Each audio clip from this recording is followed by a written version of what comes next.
Welcome दोस्तों।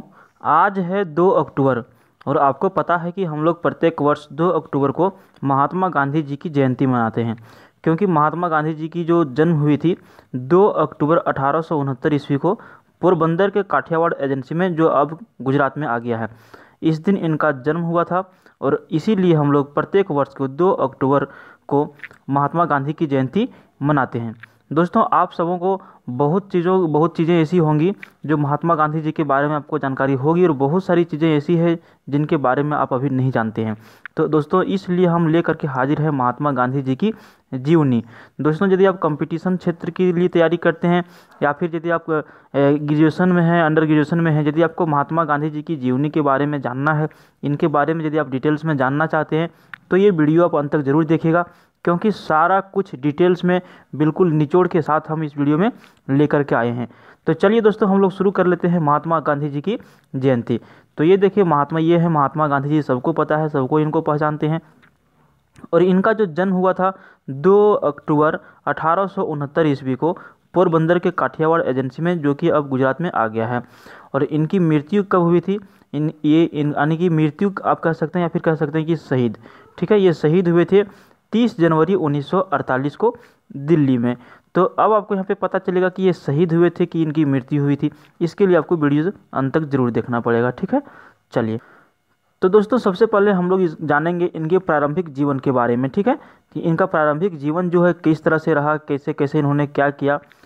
तो चलिए शुरू करते हैं। मोहनदास करमचंद गांधी का जन्म भारत में गुजरात के एक तटीय शहर पोरबंदर में 2 अक्टूबर सन 1869 ईस्वी को हुआ। उनके पिता करमचंद गांधी ब्रिटिश राज के समय काठियावाड़ की एक छोटी सी रियासत पोरबंदर के दीवान थे। मोहनदास की माता पुतलीबाई परनामी वैश्य समुदाय से ताल्लुक़ रखती थीं और अत्यधिक धार्मिक प्रवृत्ति की थी, जिसका प्रभाव युवा मोहनदास पर पड़ा। और इन्हीं मूल्यों ने आगे चलकर उनके जीवन में महत्वपूर्ण भूमिका निभाई। वह नियमित रूप से व्रत रखती थीं और परिवार में से किसी के बीमार पड़ने पर उनकी सेवा शुश्रूषा में दिन रात एक कर देती थी। कोई भी व्यक्ति की तबीयत खराब होती तो इनकी माँ थी, वो हमेशा क्या करती रहती थी? सेवा करती रहती थी। इस प्रकार मोहनदास ने स्वाभाविक रूप से अहिंसा, शाकाहार, आत्मशुद्धि के लिए व्रत और विभिन्न धर्मों और ग्रंथों या फिर पंथों, जो भी कह सकते हैं, को मानने वालों के बीच परस्पर सहिष्णुता को अपनाया। और यही प्रभाव पड़ा मोहनदास करमचंद गांधी के जीवन पर, क्योंकि इनकी माँ बहुत ही शांत स्वभाव की व्यक्ति थी, है ना। और अहिंसा पर अहिंसा को मानती थी और हमेशा दूसरों को सेवा करने के लिए जुटी रहती थी। सन 1883 में 13.5 साल की उम्र में ही उनका विवाह 14 साल की कस्तूरबा से करा दिया गया। अब आपको यहाँ पर दो तीन चीज़ें ध्यान रखना है। क्या क्या? सबसे पहले सन 1883, ये इम्पोर्टेंट क्यों है? क्योंकि महात्मा गांधी जी उस टाइम 13.5 साल की उम्र में ही इनका विवाह 14 साल की कस्तूरबा गांधी से करा दिया गया। ठीक है, तो आपको इनके बीवी का नाम भी रखना है आद कस्तूरबा। और इनका उम्र कितना था? 13.5 साल। इनकी बीवी का उम्र कितना था? 14 साल। किस वर्ष में शादी हुई थी? 1883 में। जन्म कब हुआ था? 2 अक्टूबर 1869 को। ठीक है, आगे बढ़ते हैं। इतना चीज़ ध्यान में आप रख लिए होंगे। जब मोहनदास 15 वर्ष के थे तब इनकी पहली संतान ने जन्म लिया, लेकिन वह केवल कुछ ही दिन जीवित रही। इनका उम्र जब 15 वर्ष की थी, उस टाइम ही इनको एक संतान की प्राप्ति हुई थी, लेकिन बहुत ज़्यादा दिन के लिए वो जीवित नहीं रही। उनके पिता करमचंद गांधी भी इसी साल 1885 में चल बसे। अब आपको यहाँ पे एक चीज़ और ध्यान रखना है कि मोहनदास करमचंद गांधी के पिता जो थे, महात्मा गांधी के जो पिता थे करमचंद गांधी, ठीक है, तो उनकी जो देहांत हो गई थी 1885 में हो गई थी। ठीक है, अब आगे बढ़ते हैं।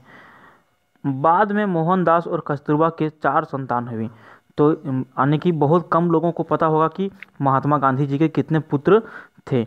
तो अभी आपको हम बता देते हैं, 4 पुत्र थे इनके, और चारों का नाम भी आप यहाँ पे ध्यान से देख लेंगे। हो सकता है तो आप इस पेज को स्क्रीनशॉट कर लीजिए।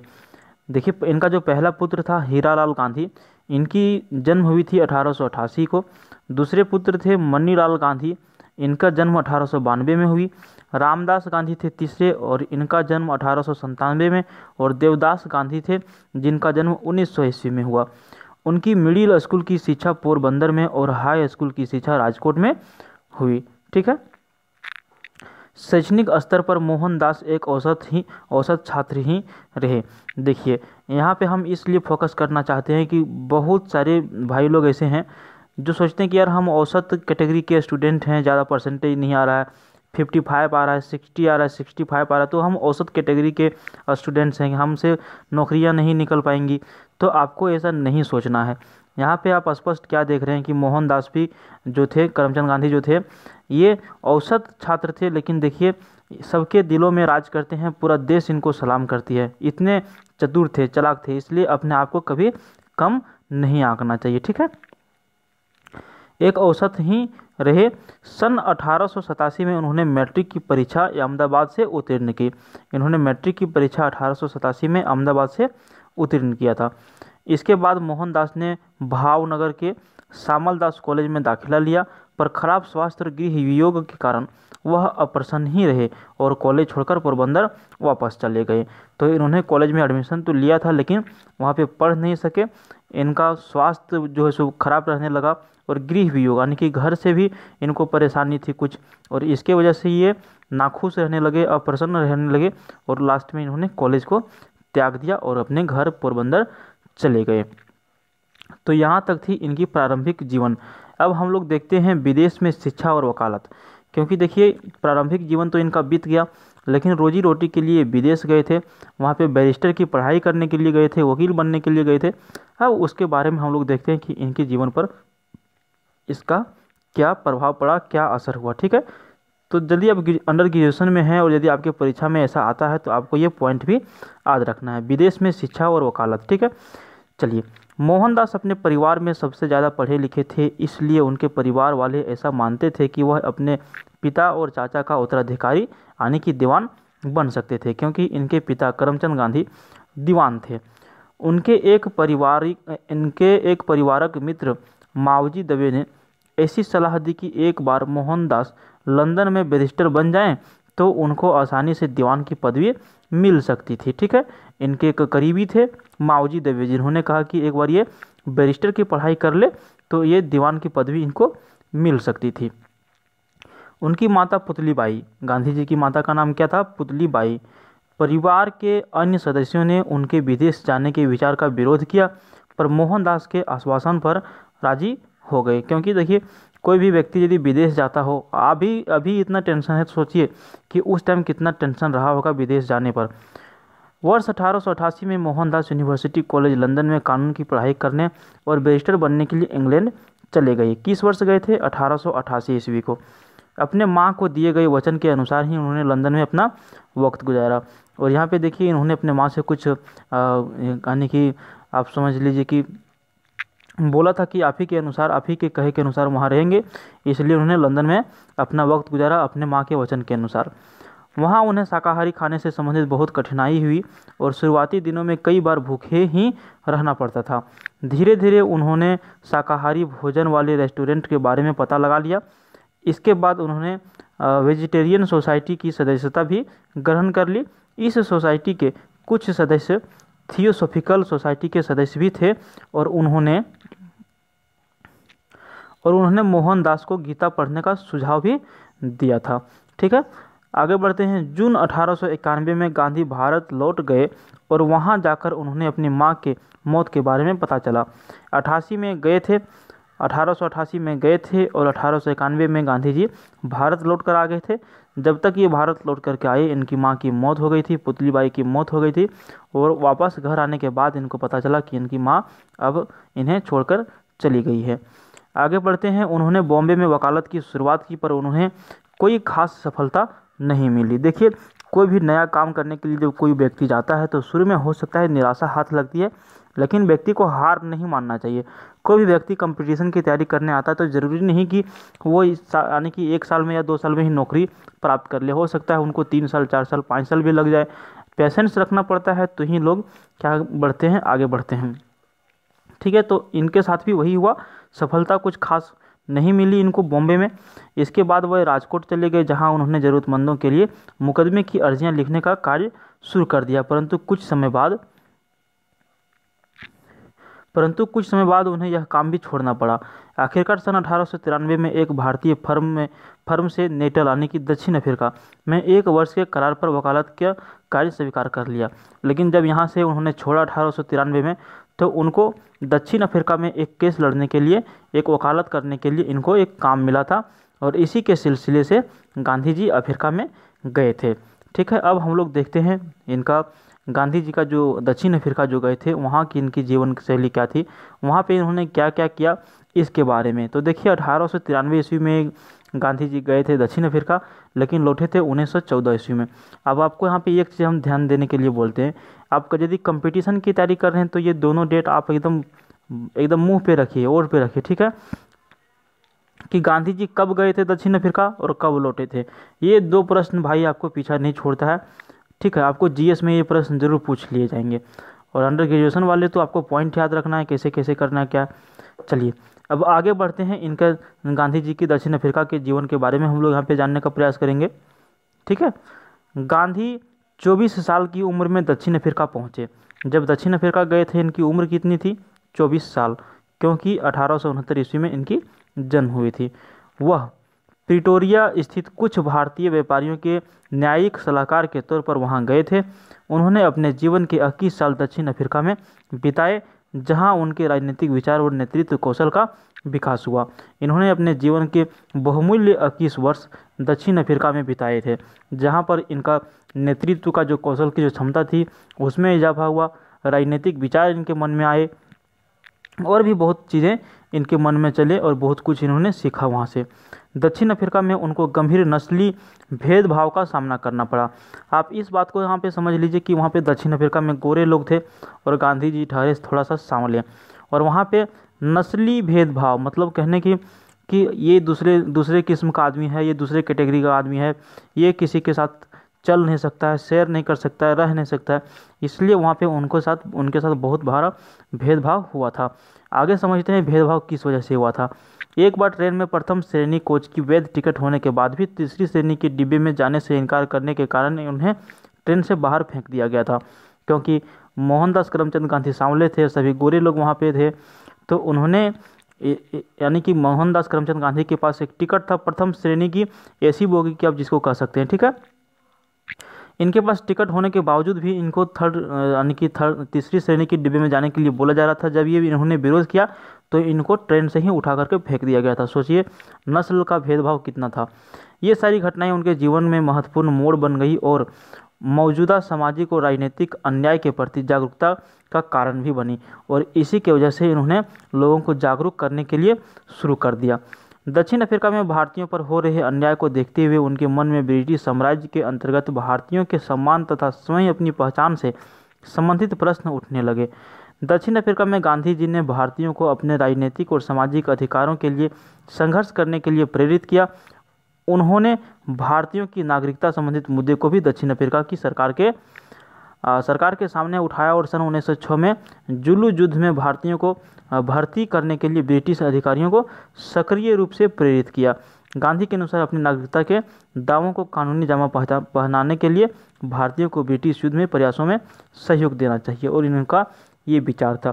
जब बहुत वहाँ पे हो गया, अन्याय जब होने लगा, तो इन्होंने जुलू युद्ध एक हो रहा था 1906 में, उस टाइम इन्होंने कहा कि भारतीयों को इसमें हिस्सा लेना चाहिए, और इसके लिए जो ब्रिटिश अधिकारी थे उनको सक्रिय रूप से प्रेरित किया कि आप जो है सो यहाँ पे लोगों से भाग लेवाएं और यहाँ पे जुलू युद्ध में लोगों को लाने का प्रयास करें। ठीक है, और भी बहुत सारी चीज़ें यहाँ पे थी। देखिए भारतीय स्वतंत्रता संग्राम का संघर्ष जो 1916 से स्टार्ट होकर के 1945 तक चला, इनमें भी गांधी जी का बहुत बड़ा योगदान है। चलिए इसके बारे में भी हम लोग कुछ यहाँ पे देख लेते हैं।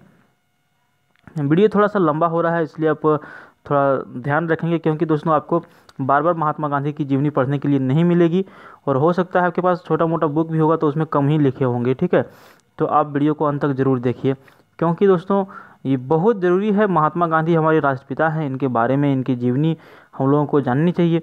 तो इसलिए हम आज लेकर के हाजिर हैं। 2 अक्टूबर है आज, तो हमने सोचा कि चलो भाई महात्मा गांधी की जीवनी ही हम लोगों को पढ़ लेनी चाहिए, जान लेनी चाहिए, समझ लेनी चाहिए। चलिए आगे बढ़ते हैं। स्वतंत्रता संघर्ष का इनका जो जीवन में क्या प्रभाव पड़ा, कैसे कैसे इन्होंने क्या किया। वर्ष 1914 में गांधी दक्षिण अफ्रीका से भारत वापस लौट आए। इस समय तक गांधी एक राष्ट्रवादी नेता और संयोजक के रूप में प्रतिष्ठित हो चुके थे, क्योंकि 21 साल का वक्त गुजारे थे दक्षिण अफ्रीका में गांधी जी ने। ठीक है। वह उदारवादी कांग्रेस नेपाल नेता गोपाल कृष्ण गोखले के कहने पर भारत आए और शुरुआती दौर में गांधी के विचार बहुत हद तक गोखले के विचारों से प्रभावित थे। प्रारंभ में गांधी ने देश के विभिन्न भागों का दौरा किया और राजनीतिक, आर्थिक और सामाजिक मुद्दों को समझने की कोशिश भी की। वहाँ से आने के बाद सबसे पहले इन्होंने भाग लिया था चंपारण और खेड़ा सत्याग्रह में। ठीक है, चंपारण और खेड़ा सत्याग्रह क्या है इसके बारे में हम लोग यहाँ पर डिटेल से पढ़ेंगे। बिहार के चंपारण और गुजरात के खेड़ा में हुए आंदोलन ने गांधी को भारत में पहली राजनीतिक सफलता दिलाई। चंपारण में ब्रिटिश जमींदार किसानों को खाद्य फसलों की बजाय नील की खेती करने के लिए मजबूर करते थे और सस्ते मूल्य पर फसल खरीदते थे, जिससे किसानों की स्थिति बदतर होती जा रही थी। क्या हो गया था चंपारण में कि वहाँ पे किसानों को खाद्य फसलों की खेती के लिए नहीं, जबकि वहाँ पे ज़बरदस्ती उनसे नील की खेती करवाया जा रहा था। और जो भी किसान क्या करता था, खाद्य फसल उगाता था, उसको बहुत ही कम दाम में, सस्ते भाव में वो खरीदते थे या फिर नहीं भी खरीदना चाहते थे। इस कारण वे अत्यधिक गरीबी से घिर गए। एक विनाशकारी अकाल के बाद अंग्रेजी सरकार ने दमनकारी कर भी लगा दिए थे और उन्होंने एक ऐसा कर लगाया, बहुत बड़ा अकाल हो गया था भारत में उस टाइम चंपारण में। और अकाल होने के बाद भी अंग्रेजी सरकार ने एक दमनकारी कहने का मतलब ऐसा कर लगाया था जिसे किसान पस्त हो गए थे, लगा दिए, जिनका बोझ दिन प्रतिदिन बढ़ता ही गया। कुल मिलाकर स्थिति बहुत निराशाजनक थी। गांधी जी ने जमींदारों के खिलाफ विरोध प्रदर्शन और हड़तालों का नेतृत्व किया, जिसके बाद गरीब और किसानों की मांगों को माना गया। सन 1918 में गुजरात स्थित खेड़ा बाढ़ और सूखे के चपेट में आ गया था। क्या हो गया था खेड़ा में? सन 1918 ईस्वी में जो खेड़ा है, जो गुजरात में स्थित है, बाढ़ और सूखे के चपेट में आ गया था, जिसके कारण किसान और गरीबों की स्थिति बदतर हो गई और लोग कर माफ़ी की मांग करने लगे। खेड़ा में गांधी जी के मार्गदर्शन पर सरदार पटेल ने अंग्रेजों के साथ इस समस्या पर विचार विमर्श के लिए किसानों का नेतृत्व किया। इसके बाद अंग्रेजों ने राजस्व संग्रहण से मुक्ति देकर सभी कैदियों को रिहा कर दिया। इस प्रकार चंपारण और खेड़ा के बाद गांधी की ख्याति देश भर में फैल गई और वह स्वतंत्रता आंदोलन के लिए एक महत्वपूर्ण नेता बनकर उभरे। उसी तरह से खिलाफत आंदोलन में गांधी जी ने अपना योगदान दिया था। चलिए देखते हैं खिलाफत आंदोलन के बारे में, इसमें गांधी जी का क्या योगदान रहा है। ठीक है, खिलाफत आंदोलन कांग्रेस के अंदर और मुस्लिमों के बीच अपनी लोकप्रियता बढ़ाने का मौका गांधी जी को खिलाफत आंदोलन के जरिए मिला। खिलाफत एक विश्वव्यापी आंदोलन था जिसके द्वारा खलीफा के गिरते प्रभुत्व का विरोध सारी दुनिया के मुसलमानों द्वारा किया जा रहा था। प्रथम विश्व युद्ध में पराजित होने के बाद ओटोमन साम्राज्य विखंडित कर दिया गया था, जिसके कारण मुसलमानों को अपने धर्म और धार्मिक स्थलों की सुरक्षा को लेकर चिंता बनी हुई थी। भारत में खिलाफत का नेतृत्व ऑल इंडिया मुस्लिम कॉन्फ्रेंस द्वारा किया जा रहा था। धीरे धीरे गांधी इसके मुख्य प्रवक्ता बन गए। भारतीय मुसलमानों के साथ एकजुटता व्यक्त करने के लिए उन्होंने अंग्रेजों द्वारा दिए सम्मान और मेडल वापस कर दिया। इसके बाद गांधी न सिर्फ कांग्रेस बल्कि देश के एकमात्र ऐसे नेता बन गए जिसका प्रभाव विभिन्न समुदायों के लोगों पर था। इसके बाद गांधी जी ने और भी बहुत सारे आंदोलन किए, जैसे कि असहयोग आंदोलन किया, जैसे कि इन्होंने भारत छोड़ो आंदोलन किया था 1942 में, नमक सत्याग्रह किया, जो इन्होंने नमक बना करके कानून तोड़ा था अंग्रेजों के खिलाफ, है ना। नमक का रेट बढ़ा दिया गया था और सोचिए कि भारत में नमक का उत्पादन होने के बावजूद भी अंग्रेज यहाँ से नमक का टैक्स बढ़ा करके यहाँ के लोगों को ही नमक उपलब्ध नहीं करा रहे थे। इसलिए इन्होंने नमक सत्याग्रह किया था, दांडी मार्च जिसको कहा जाता है। उसमें ये पैदल जा करके नमक कानून को उल्लंघन किया था, नमक बना करके। दोस्तों वीडियो बहुत लंबा हो जाएगा इसलिए ज़्यादा चर्चा नहीं। अब हम इनकी जीवन के बारे में जो पढ़ें सो पढ़ें। अब हम लोग इनके जीवन की जो अंतिम पड़ाव थी, गांधी जी की हत्या कैसे हुई थी, किसने किया था, इसके बारे में हम लोग जानते हैं। चलिए, 30 जनवरी 1948 को राष्ट्रपिता महात्मा गांधी की दिल्ली के बिरला हाउस में शाम 5:17 पर हत्या कर दी गई। कब हुई थी इनकी हत्या? 30 जनवरी 1948 को। आपको बता दें कि प्रत्येक वर्ष को 30 जनवरी को शहीदी दिवस मनाया जाता है। ठीक है, आप इसको ध्यान में रखेंगे। क्यों मनाया जाता है? गांधी जी की इस दिन हत्या कर दी गई थी। कब की गई थी? बिरला हाउस में शाम के 5:17 पर 30 जनवरी 1948 को। गांधी जी एक प्रार्थना सभा को संबोधित करने जा रहे थे, तब उनके हत्यारे नाथूराम गोडसे ने उसके सीने में 3 गोलियां दाग दी। ठीक है, ऐसे माना जाता है कि हे राम उनके मुख से निकले अंतिम शब्द थे। ठीक है, जब इनको गोली लगी थी तो ऐसा माना जाता है कि उनके जो मुंह से निकला अंतिम शब्द वो था हे राम। नाथूराम गोडसे और उसके सहयोगी पर मुकदमा चलाया गया और 1949 में उन्हें भी मौत की सज़ा सुना दी गई। तो नाथूराम गोडसे इनका जो हत्यारा था, आप कह सकते हैं कि उन्हीं ने इसको मारा था और उनको भी 1949 में मौत के घाट उतार दिया गया। इनको भी सज़ा मिल गई, सज़ा ये मौत। ठीक है, तो दोस्तों इस तरह से महात्मा गांधी जी की जीवनी यहाँ पे समाप्त होती है। आपको ये वीडियो कैसा लगा? पसंद आए तो लाइक कीजिए और चैनल को सब्सक्राइब भी कर लीजिए इस तरह का वीडियो देखने के लिए। ठीक है, थैंक यू।